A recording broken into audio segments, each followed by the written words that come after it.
Você já prometeu que dessa vez seria diferente? Que não ia mais se relacionar com pessoas que te abandonam? Que não ia aceitar um emprego que te destrói? Que segunda-feira a dieta começaria de verdade?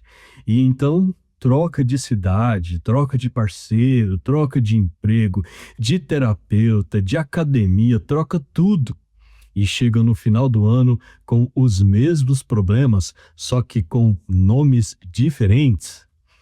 Existe um mecanismo invisível operando dentro de você, sem que você saiba. E ele tem um objetivo simples: fazer você repetir. Isso não é azar, não é o inimigo se levantando ou o universo conspirando contra você. Isso tem um nome: é o autômaton, um mecanismo de funcionamento inconsciente que faz o sujeito se relacionar, mas sempre da mesma posição. É tipo assim: você promete que não vai mais responder aquela mensagem, mas responde. Promete que vai sair daquele relacionamento, mas acaba ficando. Promete que segunda-feira vai começar na academia, mas desiste na quarta. Jura que não vai mais aceitar mais ser explorado no trabalho, mas aceita um projeto novo. Chega a mudar de emprego, mas na nova empresa repete o mesmo sofrimento já conhecido, pois o roteiro é o mesmo, só troca os atores. Pois o que você busca não é uma pessoa, mas o eco de uma ausência. E o que você chama de encontro, no fundo, é apenas um reencontro. Lacan, em 64, no Seminário 11, atualiza um conceito de Aristóteles para explicar por que o ser humano repete justamente aquilo que mais o faz sofrer. Enquanto que Aristóteles queria entender o funcionamento do universo físico, Lacan queria entender o funcionamento do psiquismo. Autômaton vem do grego auto, que significa por si, e matos, que tem relação com a palavra mente. E Aristóteles usou esse termo para falar de algo que se move sozinho, sem intervenção humana, no automático. Lacan afirma: o real está para além do autômaton, do retorno, da volta, da insistência dos signos, aos quais nos vemos comandados pelo princípio de prazer. O real é o que vige sempre por trás do autômaton. Ou seja, Lacan diz que existe uma insistência dos signos, uma cadeia de significantes governada pelo princípio do prazer, funcionando em segundo plano, enquanto que você diz que escolhe o que escolhe. Há um mecanismo que já está rodando muito tempo antes da sua decisão consciente aparecer. Você conhece alguém novo e parece que dessa vez vai ser diferente. E você entrega tudo de si nesse relacionamento. E por um tempo, tudo é novo. Mas depois de alguns meses, você se vê brigando com essa nova pessoa sobre os mesmos temas que você brigava com o ex. E repete palavra por palavra, tom por tom, tintim por tintim. O roteiro é o mesmo, só muda o novo ator. O programa roda em segundo plano. E você acha que está no controle de suas escolhas. Você enterrou o passado, mas ele aprendeu a respirar. E aqui existe uma armadilha importante. Você não repete porque é incapaz de fazer diferente. Você repete porque isso é estrutural. A cadeia de significantes vai repetir, gente. Sempre. O sistema retorna sempre ao conhecido. Não porque o conhecido seja bom, mas porque esse velho conhecido que dói é familiar. E o familiar possui uma força que a razão sozinha não consegue derrubar. Sofrer por algo que se conhece é menos ameaçador que sofrer por algo que se desconhece. Esse circuito automático acontece quando a repetição do mal-estar vira rotina e se apresenta como um destino inevitável. Nem toda volta encontra partida. E a coisa piora, pois Lacan identifica que, além dessa repetição de autômaton, existe algo ainda mais profundo, que é a tique. Se tudo fosse apenas repetição mecânica, bastaria entender o padrão para sair dele, não é mesmo? Bastaria enxergar o erro e corrigi-lo. Só que o psiquismo não funciona assim. Ele não é um ratinho que leva choque à torta e à direita por não se adequar à perversidade humana. Não se pode mudar o comportamento sem mexer na estrutura, pois sempre existe algo por trás desse funcionamento. Pois ele é um buraco, um encontro que falhou, um ponto que insiste. E é aqui que entra a tique. Enquanto que o autômaton é a repetição automática, a tique é o encontro com algo que escapa dessa repetição. Para Lacan, a tique é o encontro com o real. É mais ou menos assim. A Terra gira em torno de si mesma e também gira em torno do Sol, não é mesmo? Esse movimento não depende de nós. Ele é automático, previsível, constante. A cadeia de significantes funciona da mesma maneira.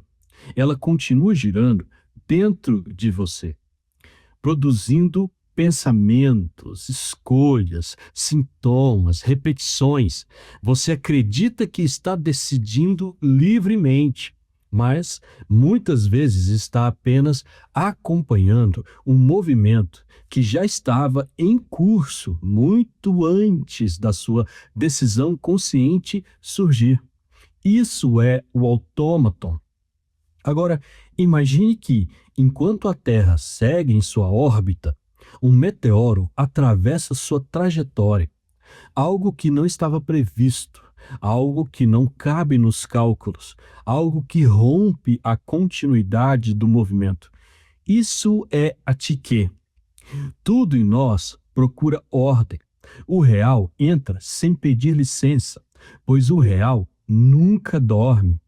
Ela é aquilo que acontece fora da órbita, que invade a repetição. É o ponto onde a rotina encontra algo que não consegue absorver completamente.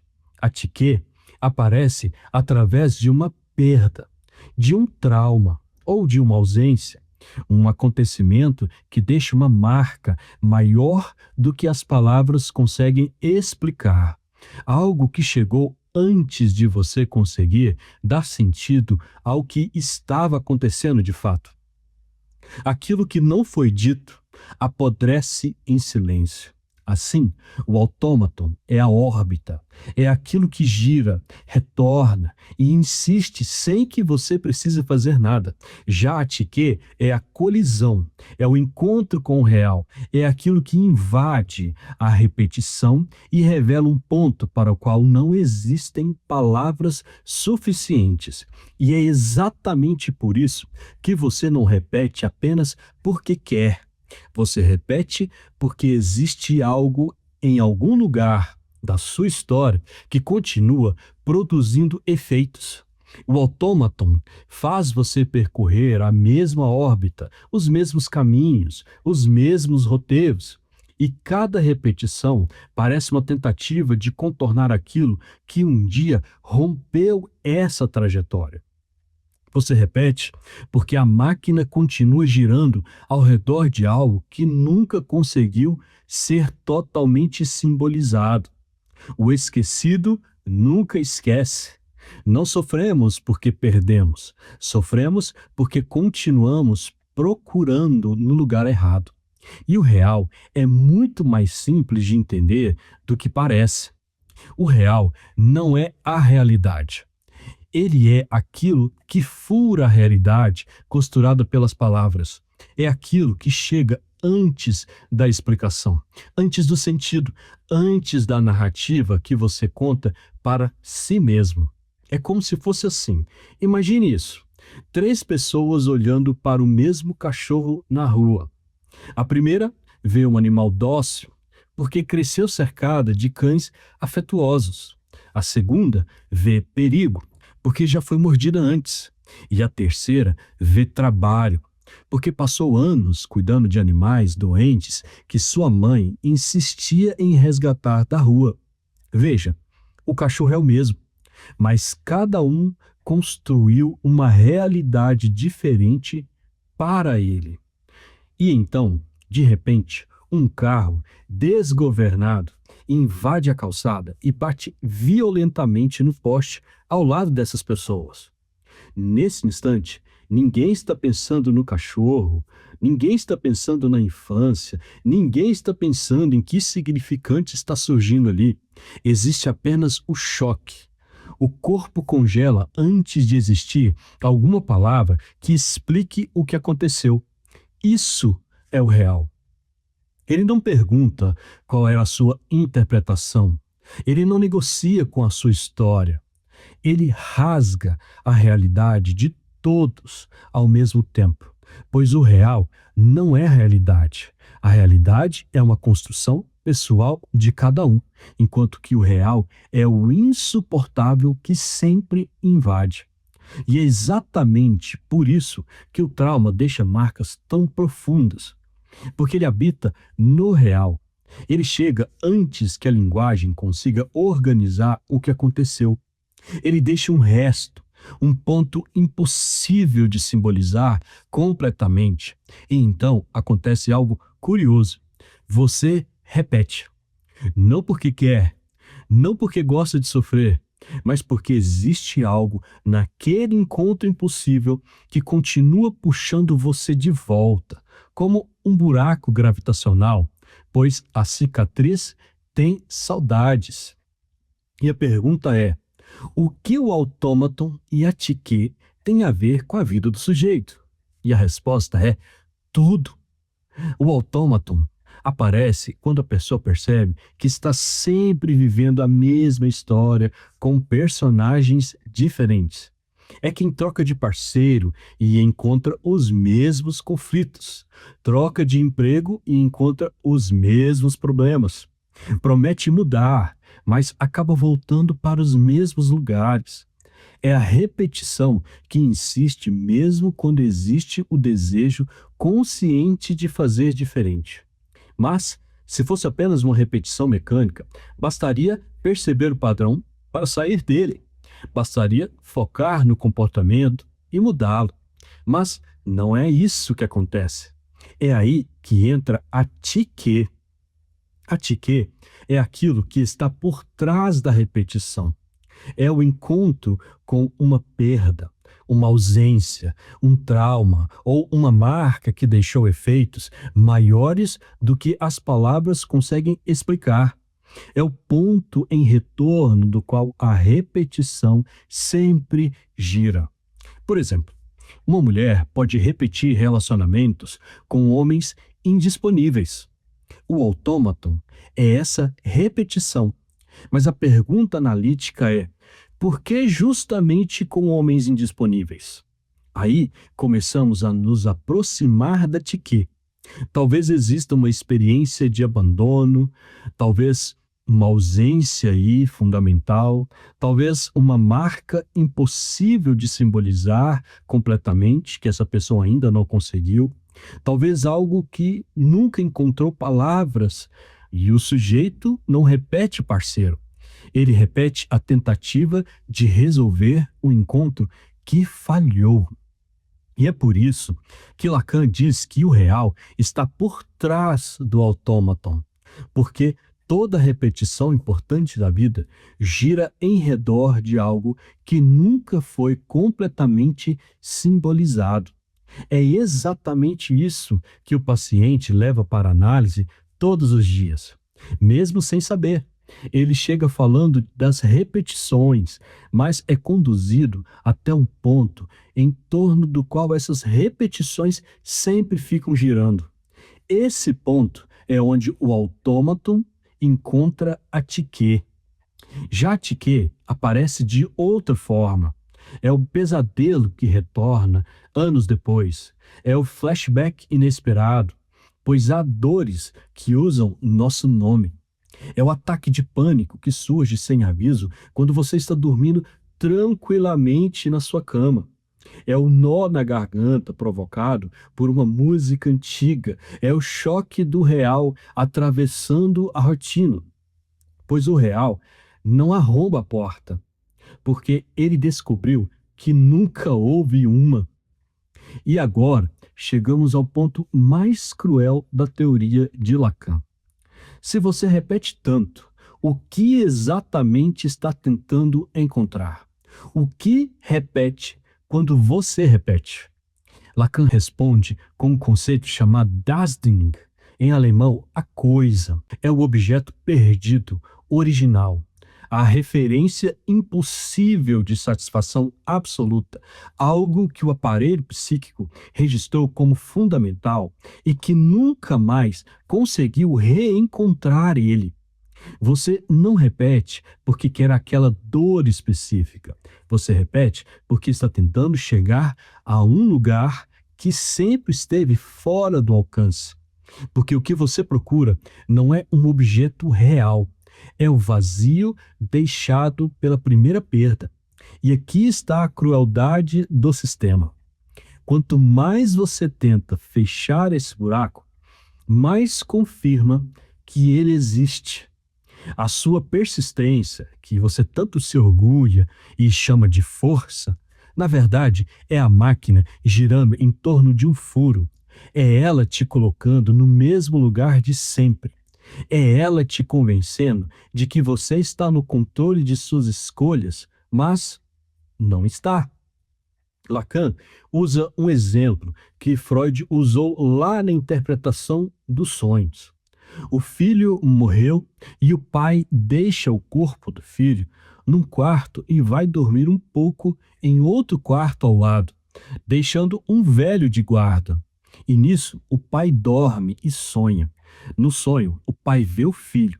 O filho está queimando. O filho pega no braço do pai e diz: Pai, não vês que estou queimando?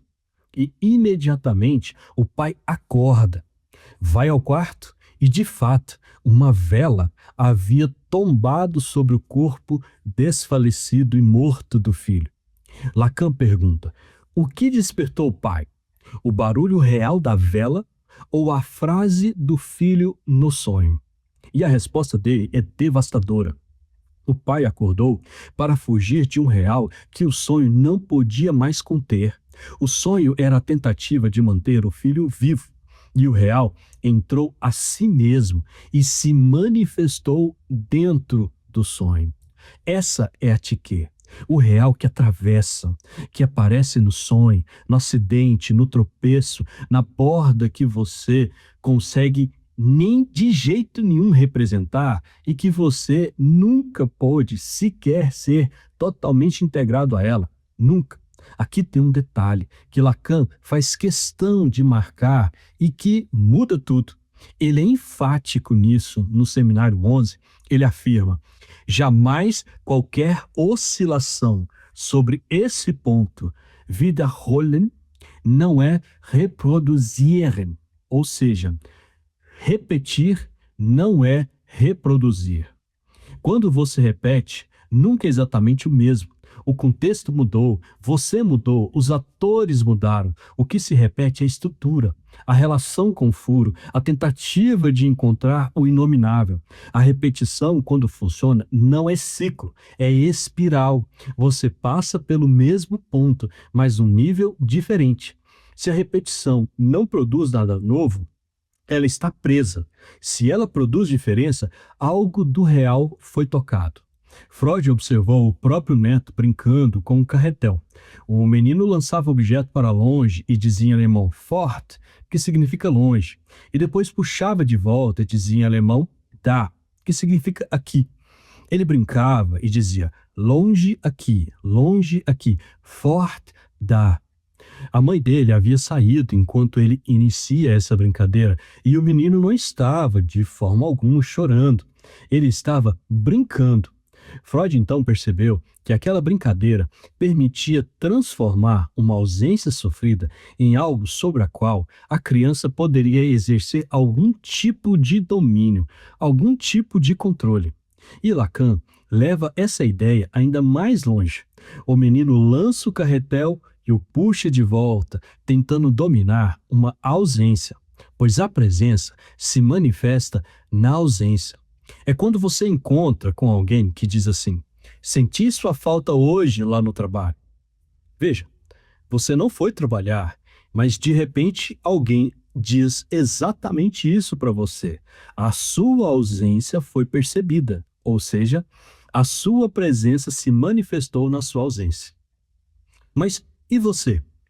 Hoje, adulto, você lança e puxa pessoas no WhatsApp, lança e puxa relacionamentos, lança e puxa empregos, lança e puxa projetos, sonhos, faz da própria vida um carretel, na tentativa desesperada de controlar uma ausência que continua ali se manifestando.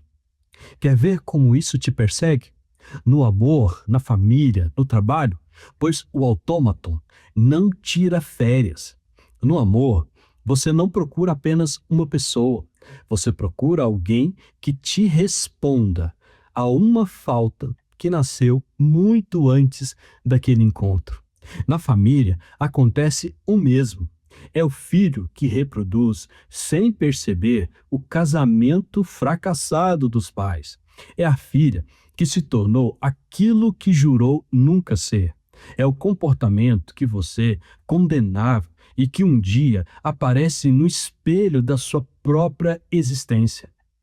No trabalho, é a pessoa que se sabota sempre que está perto do sucesso. O profissional brilhante que permanece invisível. O sujeito que aceita menos do que merece porque ocupar outro lugar exigiria enfrentar algo que sua estrutura não suporta. Em tudo isso, autômaton e Tiquet estão operando.